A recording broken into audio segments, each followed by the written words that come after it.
Faut-il espérer ou désespérer? L'espérance, c'est ce qui garde l'homme dans l'ouvert, le désir non arrêté par ses jouissances, ses savoirs, ses pouvoirs. Cela ne va pas sans difficulté, mais cela va sans tristesse. Il se pourrait que la vérité fût triste, disait Renan. Il se pourrait également le contraire. La vérité est triste ou gaie selon le sujet qui l'appréhende. Elle n'a pas à nous réjouir ou nous attrister. Elle a à être ce qu'elle est, et la pensée devrait l'aborder sans émotion. Il se pourrait que la vérité fût triste, elle est triste, pour celui qui est sans espérance. Être ou ne pas être, là n'est pas la question, puisque de toute façon, nous sommes ne serait-ce que pour nous poser la question. Mais espérer ou ne pas espérer, là est la question. Là aussi est notre liberté. Nous attrister de ce qui est ou nous en réjouir, être triste ou ne pas être triste. Là est la question. Question qui n'est pas question d'humeur, mais de volonté. Je t'aime, je ne t'aime pas, je suis heureux, je suis malheureux. Là, je n'y suis pour rien. En revanche, je veux t'aimer, je veux être heureux. Là, j'y suis pour quelque chose. Là, je n'ai plus, je jouais des circonstances. Je et je joueur des circonstances. Est-ce que je t'aime moins parce que je veux t'aimer? Est-ce que je suis moins heureux parce que je veux être heureux? Ce que nous perdons en fatalité, nous le gagnons en liberté.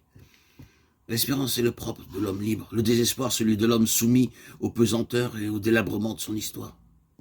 L'homme esclave d'un univers qu'il réduit à son fatum. On a trop fait l'éloge et l'apologie de cet homme-là, au point qu'aujourd'hui il en perd ses immunités. Depuis longtemps déjà, il n'a plus ni foi, ni espérance, ni imagination opposée à la mort. Avant d'enterrer l'homme dans son corps comme seul existant, les fossoyeurs de l'espérance l'ont déjà tué dans son désir et sa volonté de vivre. Si seulement désespérer était mieux consentir à la mort, nous en tirerions quelques sagesse. Mais on ne nous propose que de prétentieux sophismes. Les vrais désespérés le savent. Désespérer, ce n'est pas plus vouloir mourir que vouloir vivre. Désespérer, c'est ne plus vouloir. L'espérance est bien un acte de volonté, une vertu, c'est-à-dire une force. La force qui parfois nous manque et que toute prière célèbre ou appelle. Croire ou ne pas croire, là aussi est la question. Le latin fides, foi, la traduction du grec pistis et de l'hébreu aman, amen.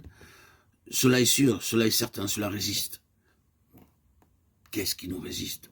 Qu'est-ce qui résiste à nos investigations, à nos découpages savants?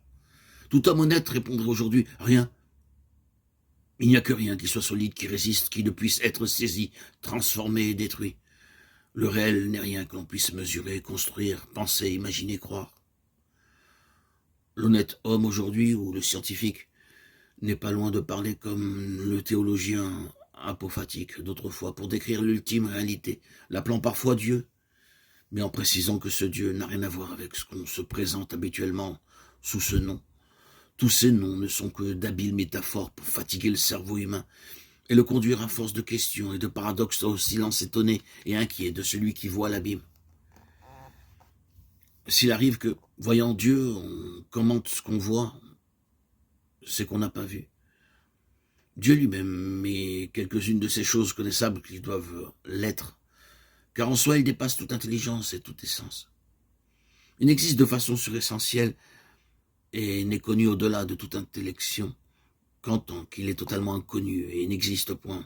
Et c'est cette parfaite connaissance, prise au meilleur sens du mot, qui constitue la connaissance vraie de celui qui dépasse toute connaissance.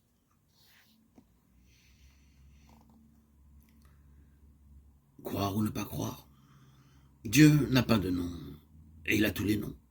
Il n'est rien de ce qui est, et il est tout ce qui est. On ne le connaît que par la connaissance. Toute affirmation comme toute négation reste en deçà de sa transcendance. En résumé, il est le mystère qui est au-delà même de Dieu, l'ineffable, celui que tout nomme l'affirmation totale, la négation totale, l'au-delà de toute affirmation et de toute négation, croire ou ne pas croire. C'est notre choix. Il est légitime de préciser ce en quoi on ne peut pas croire, ce en quoi on ne veut pas croire, avant de dire ce qu'on croit, Ce qui, après réflexion, sentiment ou inspiration, emporte notre adhésion, notre adhérence, pour reprendre l'étymologie sémitique du mot croire. Si on dit croire en Dieu, on ne peut pas y croire. Il convient de préciser ce qu'on met sous ce mot et observer si le Dieu dans lequel on croit ou non est digne de notre colère, de notre révolte, de notre athéisme ou de notre foi. Quel Dieu!